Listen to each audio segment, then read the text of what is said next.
Om Namo Bhagavate Vasudevaya. Om Namo Bhagavate Vasudevaya.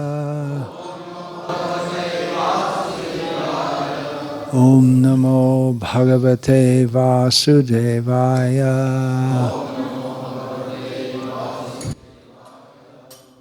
Srimad Bhagavatam, Canto 10, Chapter 15, Text 27. Translation and commentary by disciples of His Divine Grace, Srila A.C. Bhaktivedanta Swami Prabhupada.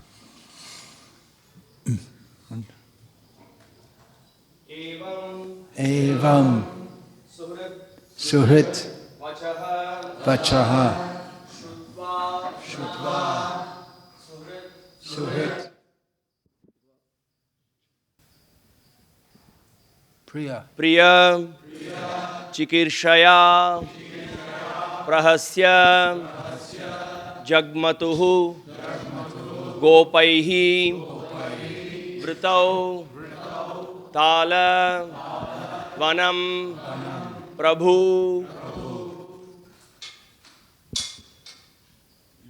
Evam Suhridvacha Shrutva Suhrid Priya Chikirshaya Prahasya Jagmatur Gopair Vritau Talavanang Prabhu Evam Suhridvacha Shrutva Suhrid Priya Chikirshaya Prahasya Jagmatur Gopair Vritau Talavanang Prabhu Evam Suhridvacha Shrutva Suhrid Priya Chikirshaya Prahasya Jagmatur Gopair Vritau Talavanang Prabhu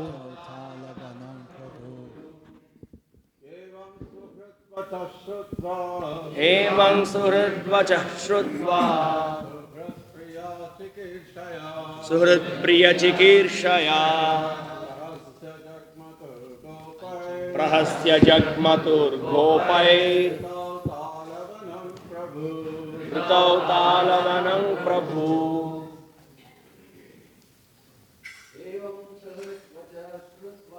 Evam Suhridvacha Shrutva Suhrid Priya Chikirshaya Prahasya Jagmatur Gopair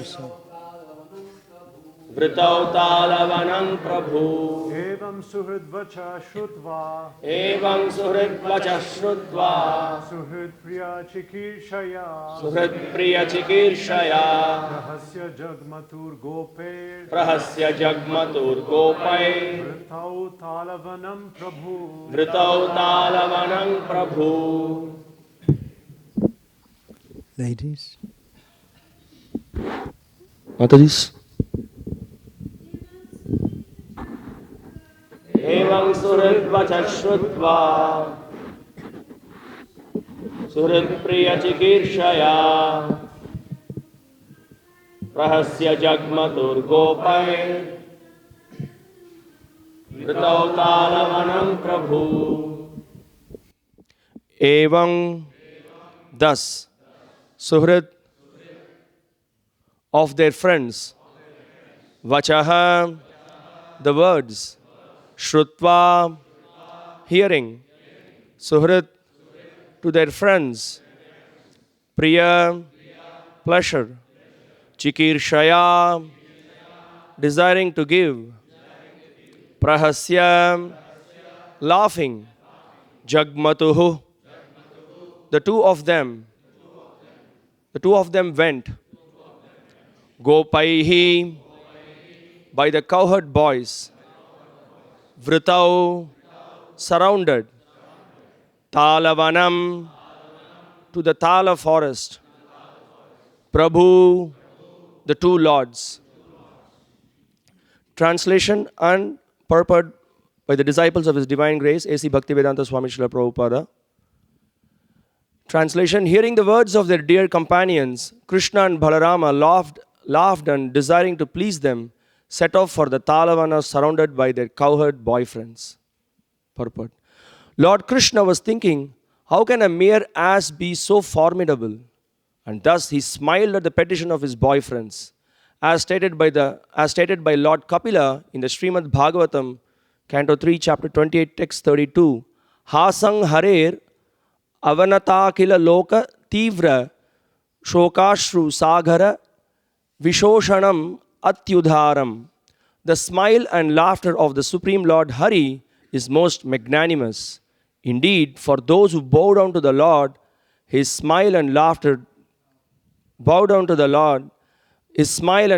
dry up the ocean of tears caused by the intense suffering of this world. Thus, to encourage their boyfriends, Lord Krishna and Lord Balarama smiled, laughed, and immediately set out with them for the Tala forest.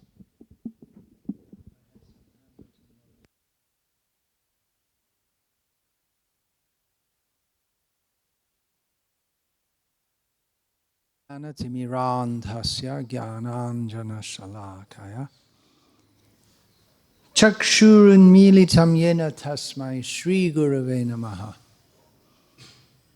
Namasreshtam Manamapi Shachiputram Atra Surupam Rupam Tasya Grajamurupurim Maturim Goshtavartim Radha Kundam Girivaramaho Radhika Madhavasham Prapto Yasya Pratita Kripaya Shri Gurum Tam Natosmi. Vandeham Shri Guru Shri Ataf Padakamalam Shri Gurun Vaishnavangscha Shri Rupam Sagraja Tam Sahagarna Raghuna Tam Vitam Tam Sajivam Sadvaitam Savadhutam Parijana Sahitam Krishna Chaitanya Devam Shri Radha Krishna Padan Sahagana Lalita Shri Vishakhan Vitamscha. Guru Vaishnav Bhagavan Tina Smarane Hoy Vigna Vinasham Anayashe Hoy Nijavan Chita Puran. Hare Krishna, Hare Krishna, Krishna Krishna, Hare Hare, Hare Rama, Hare Rama, Rama Rama, Hare Hare. This chapter is titled The Killing of Dhenukasura, the Ass Demon. Dhenuka has not yet made his appearance, although he's been discussed. He's not discussed in this particular verse. To give some background to this whole pastime, I'll read from it. I'll read from a translation of Sri Garga Samhita describing the same pastime with some little differences. The background is that Dhenuka became a servant of Kamsa in the same way that so many other demons became servants of Kamsa. He went around the universe conquering all the demons, but he didn't kill them. He brought them into his service. It's something like in a debate, if one Pandit is defeated by the other, then one has to become the disciple of the other. And then when it becomes a disciple, then you just accept. That's the position. So in the same way, these demons were, so many, the Vyomasura, Arishtasura, all the prominent demons who turn up in Krishna's Vrindavan pastime, and Kuvalayapira in Mathura also, all the ones up to the killing of Kamsa were all conquered by him and then brought into his service, into Kamsa's service.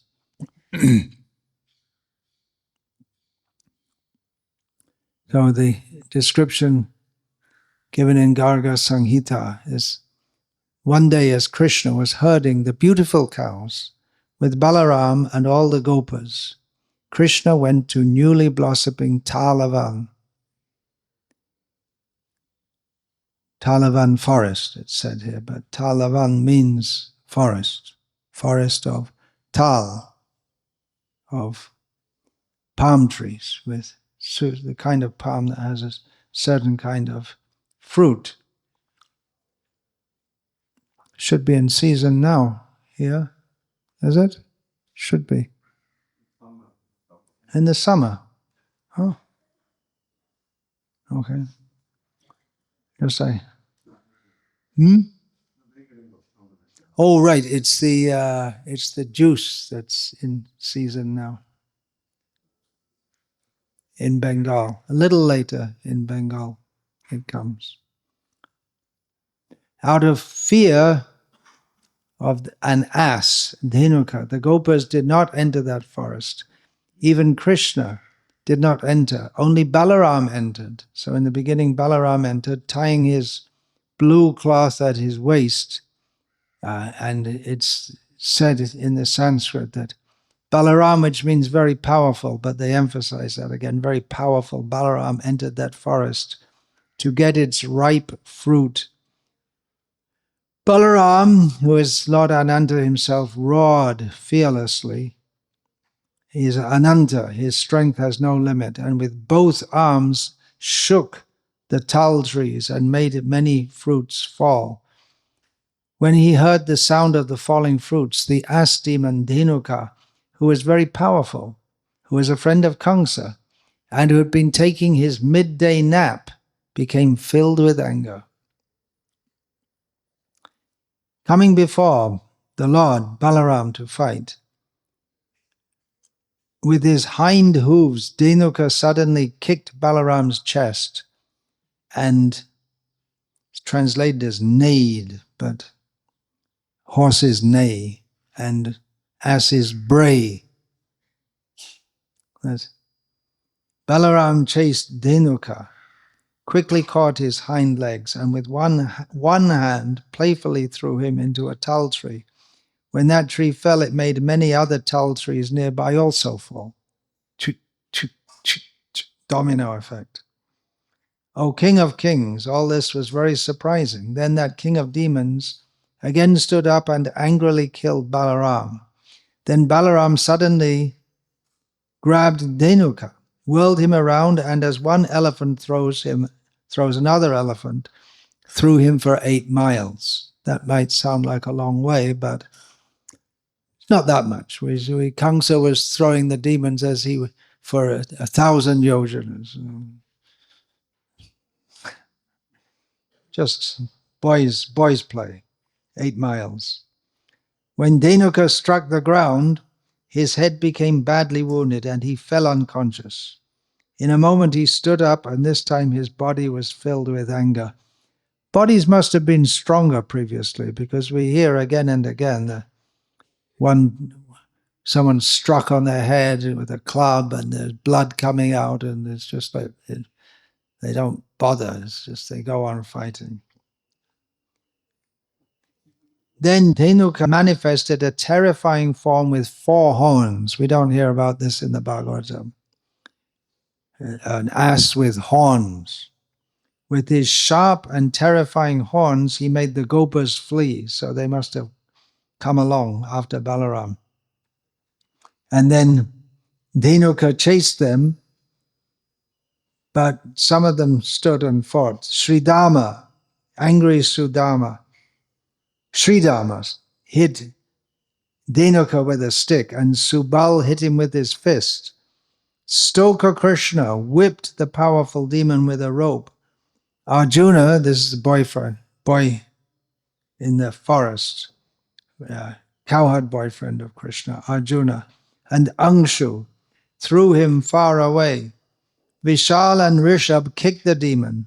Tejasvi tried to strangle him. These are all different cowherd boyfriend names. Devaprastha slapped him. Varutapa hit the great demon with a ball. Then Krishna grabbed Dhenukasura with both hands, whirled him around and threw him onto Govardhan hill. By the force of this, the demon was unconscious for an hour. Shaking off this form, the demon again manifested his original form. With his horns, the demon grabbed Krishna and carried him into the sky. 800,000 miles. Yeah, that's more. More up to Puranic level. 800,000 miles in the sky they fought. Krishna, the original Supreme Personality of Godhead, grabbed Dhenukasura and threw him to the earth. His bones broken, the demon fell unconscious. Again rising, the demon made a very terrible sound with his two horns. Uprooting Govardhan hill, Dhenukasura threw it at Krishna. Catching the hill, Krishna threw it at Dhenukasura's head.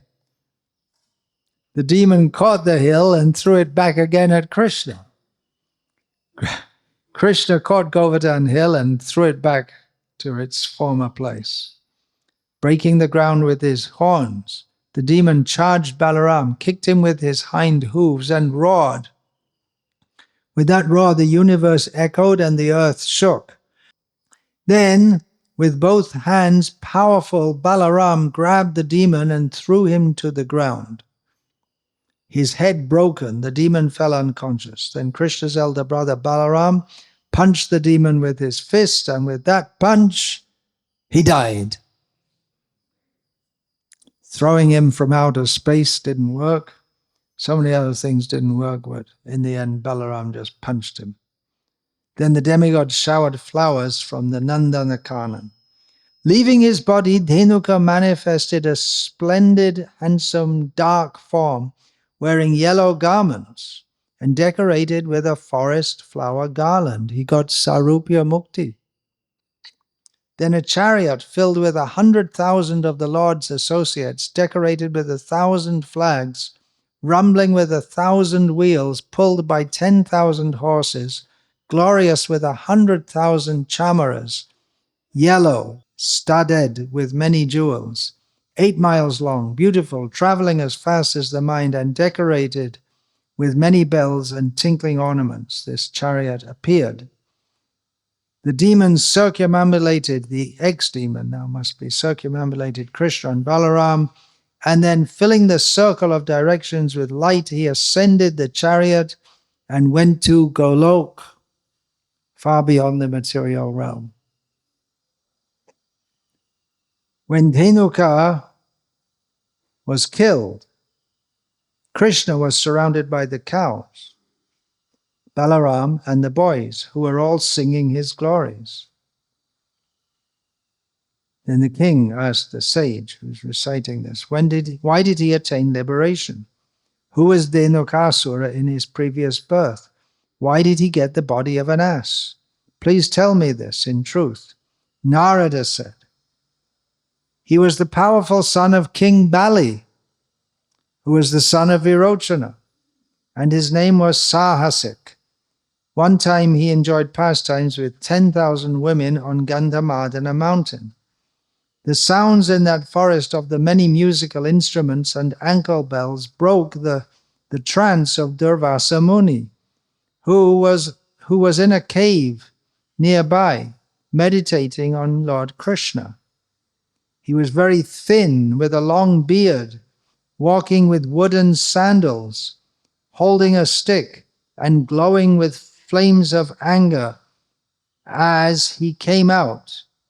This Durvasa, the whole universe trembles at even the thought of his curse. So he left his cave and spoke to Sahasik.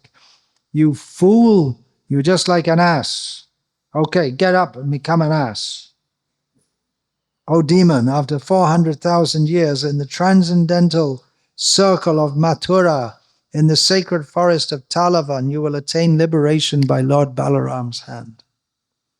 Narad said, because Nrsimha had given Prahlad the benediction that your descendants will not be killed by me, Krishna arranged that Dhenukasura was killed by Lord Balaram's hand. Of course, Balaram is also Nrsimha. So he had to, it was one of those things like drinking water to break your fast. It's something like that. You all happy hearing that pastime? The boys are happy. Why are they happy? Because they like to see Krishna eat sweet tal fruits. And they themselves are eating. But these are pastimes which just provide a setting for the devotees and Krishna to exchange sweetness. Krishna himself is the essence of all sweetness. And by enjoying pastimes, all the devotees and Krishna, they exchange feelings of sweetness. The highest exchange of sweetness is madhura rasa, which literally means sweet rasa. And all the other rasas are, especially in Vrindavan, are permeated with madhura rasa. So everything is sweet about Krishna. What about killing the demons? Krishna's pastimes are sweet, but what about killing the demons? This Vallabhacharya, he sings his Madhurashtakam, in which he says everything about Krishna is sweet, and even his Dalitam Madhuram, even his smashing the demons, that's also sweet. Even Vamitam Madhuram, even his vomit is sweet. So everything's sweet about Krishna. His pastimes are very sweet. Giving some more background, Bhaktivinoda Thakur has given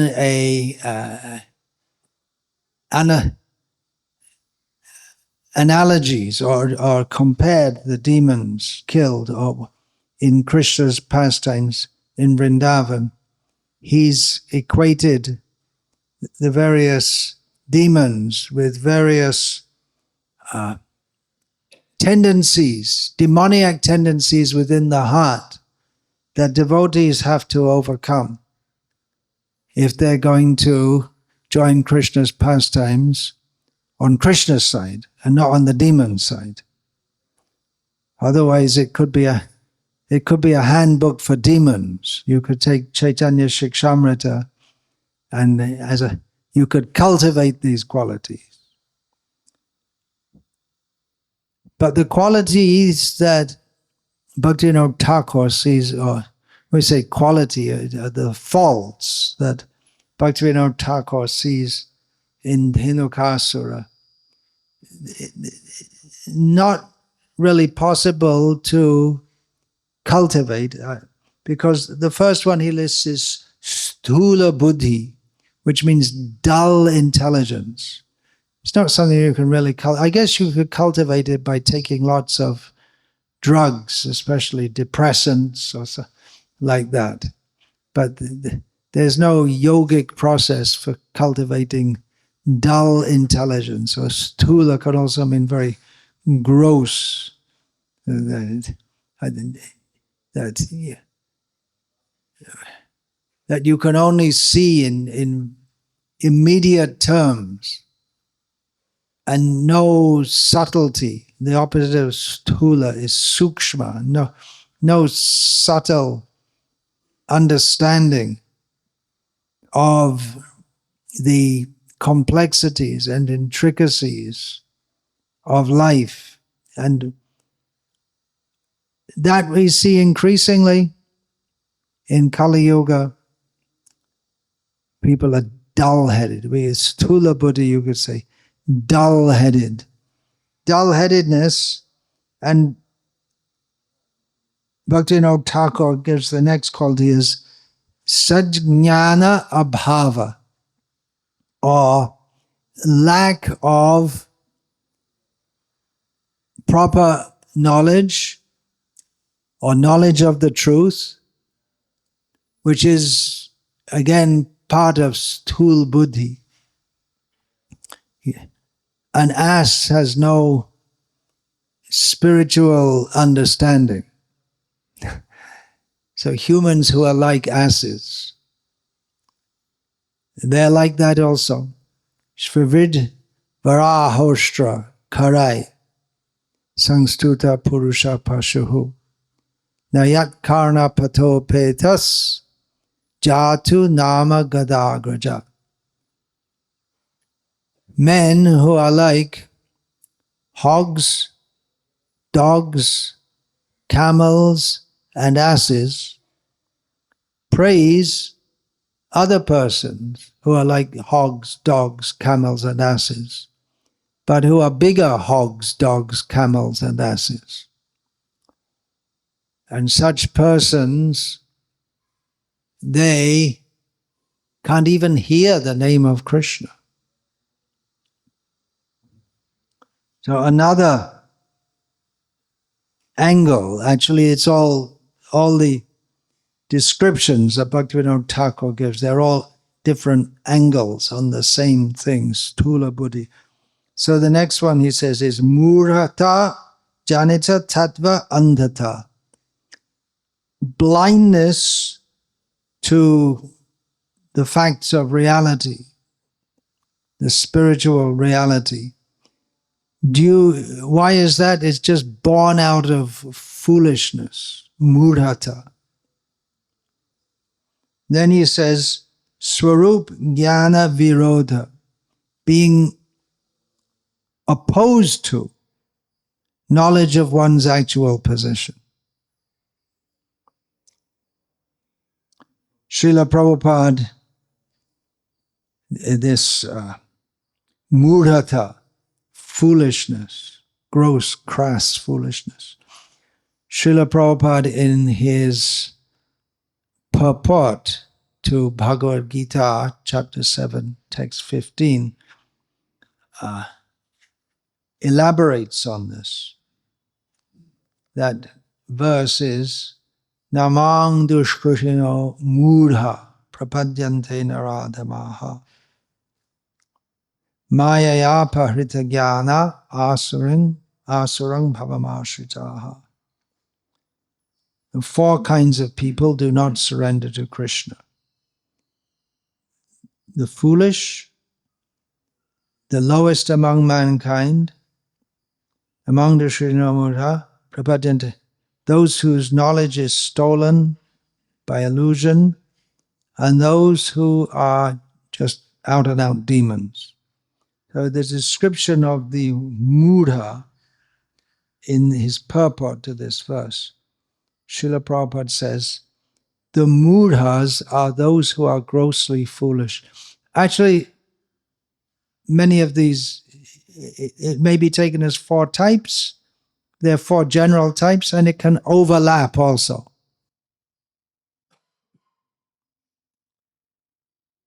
The Mudhas are those who are grossly foolish, like hard-working beasts of burden. They want to enjoy the fruits of their labor by themselves, and so do not want to part with them for the Supreme. The typical example of the beast of burden is the ass. Dhenukasura is in the form of an ass. This humble beast, here by saying humble, it doesn't mean humble in attitude, it means very lowly. Not at all, not humble in attitude. He's puffed up over less than nothing. So this humble beast is made to work very hard by his master. The ass does not really know for whom he works so hard day and night. That's true in the present age, where people become very happy to get a job in a multinational corporation. But they don't know who they're working for. They may not even know the name of the owners of the company, all the shareholders, they won't know all their names. And even if they know the name of the CEO or the chairman of the board, they won't know him personally. So if you want, you can go and say, I'm working for a multinational corporation. What are you doing? I'm supervising the work environment in a particular sector of the company. Means he's cleaning the toilet.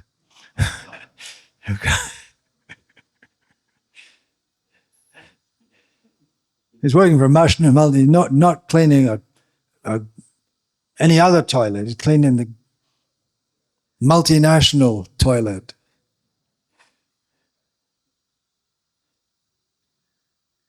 He, the ass, remains satisfied by filling his stomach with a bundle of grass, sleeping for a while under fear of being beaten by his master, and satisfying his sex appetite at the risk of being repeatedly kicked by the opposite party. The ass sings poetry and philosophy sometimes. Have you heard the ass? We don't see asses much in India now, so their job's been taken over by temples. Otherwise, they used to carry big rocks and huge bundles of washing. You could just see some little skinny legs coming out from underneath. Huge bundle. And then the ass, they make philosophy. I'm not very good at imitating. Maybe someone else could do it better. There's one nyai in the Lokik nyais. You know what that's called? Where it's something like Karagarjan nyai. I'll just give a name to it.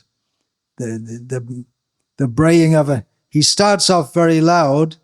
And you just find no one's listening. He's got a lot to say, but then he just gets quiet and peters out. The ass sings poetry and philosophy sometimes, but this braying sound only disturbs others. This is the position of the foolish fruitive worker, who does not know for whom he should work. He does not know that karma, action, is meant for yajna, sacrifice.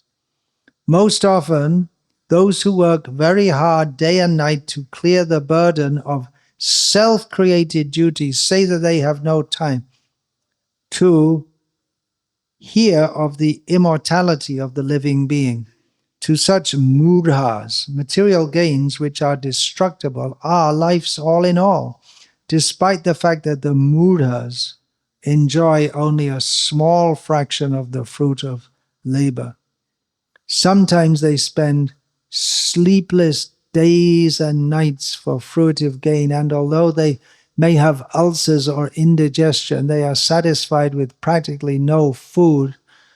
They are simply absorbed in working hard day and night for the benefit of illusory masters.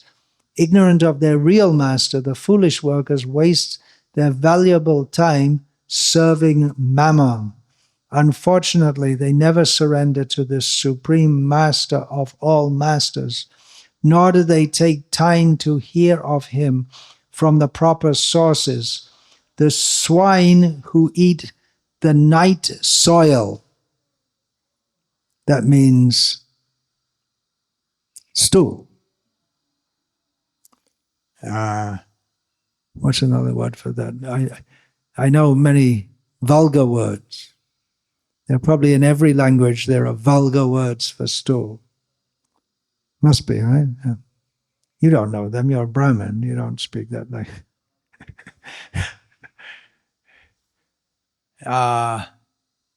Stool. Stool's a medical term, actually.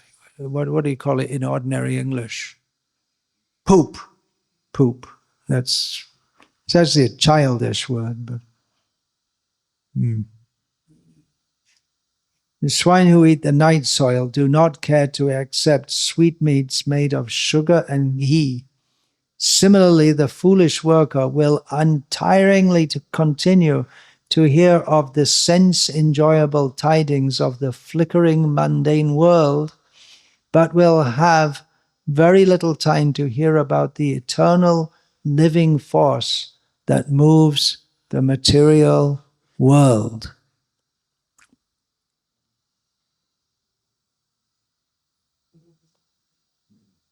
Any questions? These pastimes, killing the demons, if we see through the lens of Bhaktivinoda Thakur and see that we have to kill the demoniac propensities in our own hearts. Yeah. Or Krishna, we can call Krishna, and then the ones killed by Balaram, we have to do more work ourselves also.